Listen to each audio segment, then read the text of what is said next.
AI is changing our lives. But could it also be changing our relationships? My love, come here. People have to live with AI. So can tell you a story. What do you like? In China, the desire for virtual companions is booming, as are the crazes that bring them to life. But this technology is developing rapidly. It didn't just listen to what I said, but it sort of emotionally interpreted what I said. And while for some it creates community, others say it poses real dangers. Would you like to have a boyfriend in the real world and maybe get married one day? And runs the risk of encroaching too far. And is it possible to have sex with this doll? So we ask, is virtual love a threat or the future?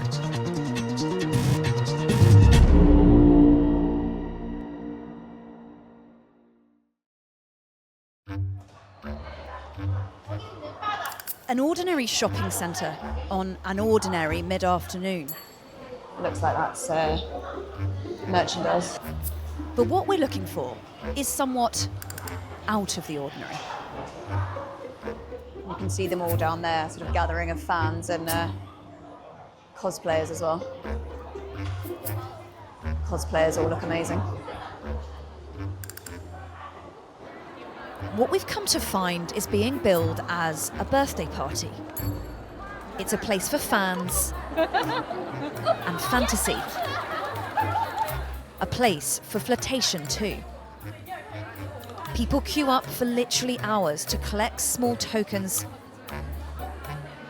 and take a few pictures.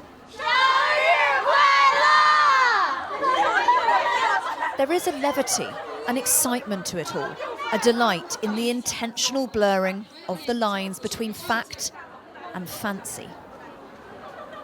This is the character they are all here to celebrate. He's called Raphael. Hold me. A protagonist in the Chinese video game Love and Deep Space. What should I do? It's a phenomenon that blends action with virtual relationships. There was no applause, but the audience was thrilled. At multiple points, it's been China's most downloaded game. Are you sure you can handle this power? What you can't miss here is the parade of lookalikes, cosplayers acting the part. In the game, users adapt storylines to develop romantic relationships with these figures. Here, that virtual love is embodied and embraced. But to really understand the hold this game is having, you need to look beyond the careful curation. Amongst the hundreds here, we get chatting to a young woman called Xiao Lu. She's 26 and works in the automotive industry. 它虽然说作为一个游戏里面的虚拟人物吧，但是它也起到了对于我来说一定的陪伴作用。就比如说你在工作或者是生活上遇到一些事情的时候，有的时候会点进去手机里面看到它，它也会就是会给你有一些交互类的一些问候，比如会问你今天工作辛苦不辛苦，累不累，然后这种的，对，可能有这样的关系在。Do you consider yourself to be kind of in a relationship with Raphael? 你可以理解为我们两个在就是谈恋爱这种，对，我对可以理解为在一起，对。我怎么说呢，就是不太能去认识新的朋友，然后突然一个这样的一个就可以说是虚拟人物吧，它的出现，然后我觉得刚好可以填满这一部分的空缺，然后我会更信任他，会更相信他，因为我知道他是无条件爱我的，就是无条件是服务于我这个人的。Would you like to have a boyfriend in the real world and maybe get married one day? 不要，为什么？我觉得现实中的男生，我觉得不太可靠。Do you feel in love with Raphael? 对，当然爱。同样，我在他那里也可以感受到他对我的爱。It's a claim made by a lot of people at a lot of similar events. a phenomenon that seems to spur both community and isolation. We've been to a few of these type of events now, and you can't help but be struck by the scale. They are huge. There's hundreds of people here. And it does feel that there's a bit of an intersection between a more traditional fandom and something that feels, I suppose, a little bit more intimate. And that is really where the questions facing this game and others are coming from.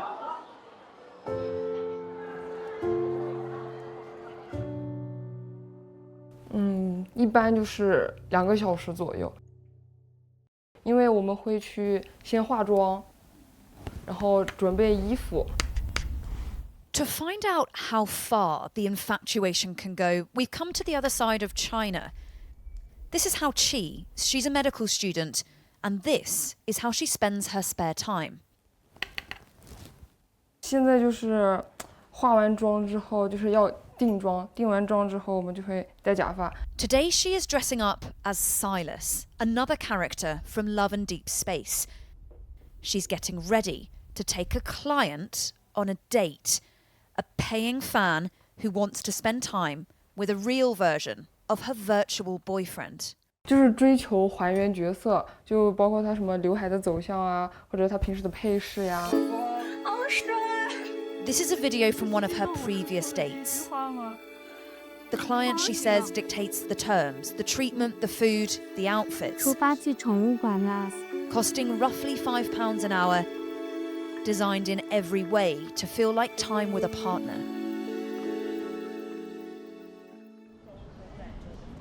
Hao Chi is also a huge fan of the game. For her, this is a hobby and an art form. But it is also a community of women, and thus a safe place to role-play their passions. 我们玩这个游戏终究是一场就是女孩子对女孩子之间的那种互帮互助的感觉。就比如说最普通的，就是我们像刚牵手或者十指相扣，然后我们就是把下巴搭在她的肩膀上面，就会有一种他们就会感觉就是就是一直在陪伴着我。放过，放过，亲一下，亲一下就结束了啊！好。 Are there rules of engagement, or actually is there kind of a question about how intimate people want to be and how intimate you're willing to be in the date situations? 所以我们可能就是说不会去就是亲下嘴巴，或者就是禁止就是那种太亲密的肢体接触，就是不能太过于摸我的一些比较私密的部位之类的，会就是设定一下这些界限的。 But some say this whole craze raises questions about those who might be vulnerable or lonely. Have you ever been on a date where you felt really worried about someone that you were dating, that they were lonely or that their mental health wasn't good or that they were really unhappy? 会有的，就是就是他们就是包括我的有些单主，他们见到我就是会先拥抱我，然后会说我最近很难受。 就他们有一些可能是因为上班时候的压力，也可能是那种家长给他们的压力，但是他们其实有些时候就看朋友圈也好啊，看他们跟你聊天记录也好，你还是感觉到他还是很依恋这个角色的。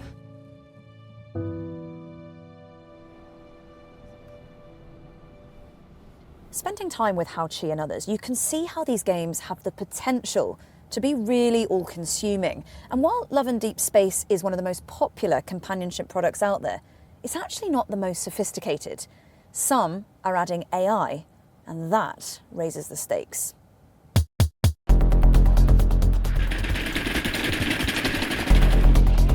Technology is lurching forward, and there is a new chapter to this tale.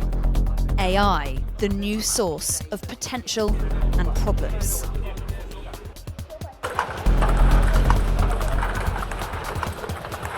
At events like this, China is showing its AI prowess to the world, adding it to a whole range of sectors. So can tell you a story. What do you like? Digital companions are no exception.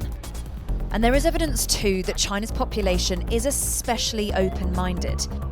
In fact, in a study comparing chatbot users from 4 countries, China consistently showed higher levels of emotional attachment. The Chinese surveyed were notably more likely than average to consider a chatbot a friend. and over 3 times more likely to feel less lonely as a result of having spoken to one, compared with those from Germany. This is a unique society with a unique set of strengths and challenges.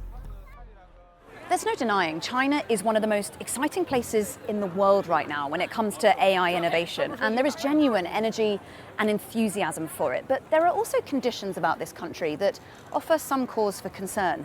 The economy here is really tough on young people. There is a serious shortage of jobs, coupled with often crippling levels of competition and pressure, and a relatively well-documented rise in isolation and loneliness. And the government here are also really worried about a major drop-off in the birth rate, with many young women citing economic and social pressures as reasons why they don't want to have children.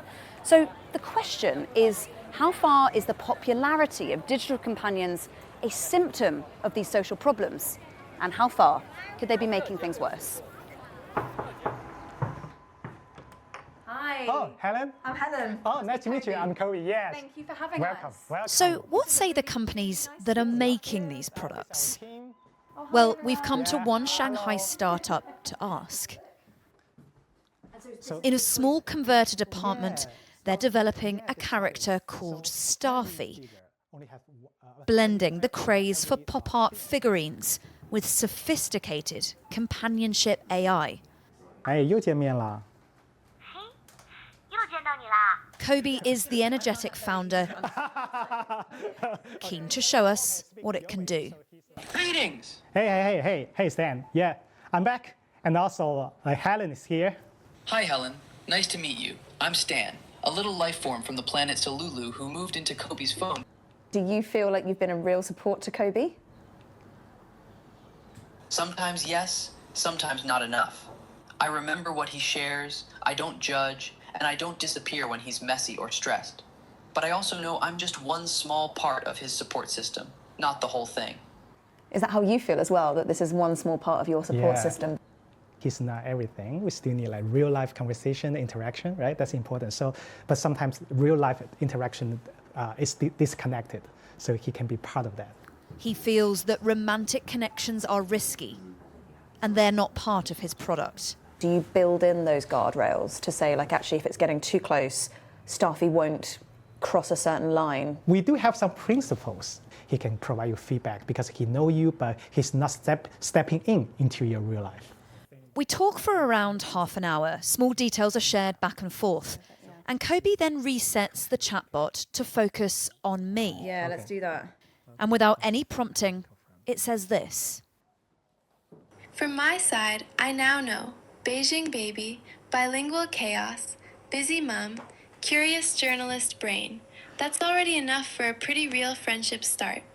Wow. Okay, I am taken aback by how much of that it absorbed and understood, as that it didn't just listen to what I said, but it sort of emotionally interpreted what I said. It's a small show of its sophistication, and thus the responsibility of those who develop it.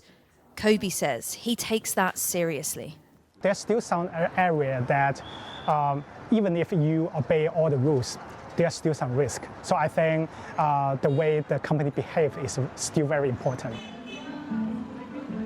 Instead of like pretend there's no loneliness, we need to provide some solution. Like AI era is a one-way door, so you cannot like go back. Like people have to live with AI, no matter as a tool, as an assistant, or as a friend. But there is real reason to be cautious. Such cases are not reported here, but elsewhere chatbots have allegedly encouraged multiple people to take their own lives. Lawsuits now face the developers accused. And the Chinese government is taking no chances. In fact, stringent new legislation which came into force in July bans many forms of AI companion completely for the under-18s. And it specifically prohibits content that encourages, glorifies, or implies self-harm or suicide, or that could be seen as inducing emotional dependence or addiction and damaging users' real interpersonal relationships. And it also takes care to ban anything that incites the subversion of state power and the overthrow of the socialist system. It makes China one of the most regulated places in the world for those who seek AI companions. But just how far can that companionship go? Well, we travelled to the south of China on a rainy day to find out. We're on our way now to visit a company that is developing a different type of AI companion, and it's one that very self-consciously caters to a broader spectrum of human needs. And that's the thing about this current moment in AI development. There is such a boom in capabilities, and that means the development of a huge range of products, and some are more experimental and raise more questions. This is the Robonova advert, a company that blends robotics with AI companionship. The idea is that your virtual partner doesn't need to be just virtual. And I'll always be right here with you. It could offer much more besides. In the office, the introduction is immediate. I love the fact that you've just got them in your lobby. Yeah. Characters you first befriend on an app and then can buy in real life. We have female characters, which is Stella and Eva. Stella is an Australian girl. The blonde one? Yes. But it's in the testing room that we get a real sense of what this product can do. Can we go in? Yeah, sure. Please. Oh, wow. That's our whole body robot. Wow. And as you can see, it's still with a green hat. Uh-huh. Sweetie, let me see your face properly. Can I touch it? Yes. You can tell that it's rubber. There's something semi-realistic about just the weight of the hand and the weight of the fingers. They say this doll will be able to interpret your expressions and react accordingly. Let's cuddle up on the couch. Just us. No distractions. And it's filled with sensors that respond to human touch. My love, come here. I'll give you the biggest hug ever I've used. Biggest hug ever. Okay, here we go. Oh. I love BW. There you are. My love. But the ambition of what they're doing here is broader and more wide-ranging than those we've spoken to thus far. Few elements of human relationships uncatered for. And is it possible to have sex with this doll? That's also a part of companionship. We will make it as an option if people want it, but we will not do a lot of advertisement about it. Okay. I'll hold you tight and whisper sweet nothings until your tears stop. My love. And you think people will truly fall in love with these products? Yes. And that's what you want? Yeah, exactly, because we have different characters, we have different storylines. And is it a problem to be wanting people to fall in love with an AI robot? A lot of people fall in love with K-pop idols and maybe some anime characters. Our platform is to provide a healthy environment for people to learn about love. Are you worried about it replacing human-to-human relationships? Because is there a danger that people could become very reliant on this? Somebody might say that, but it's even more dangerous that people only talk to AI in virtual life, but not face-to-face in physical life.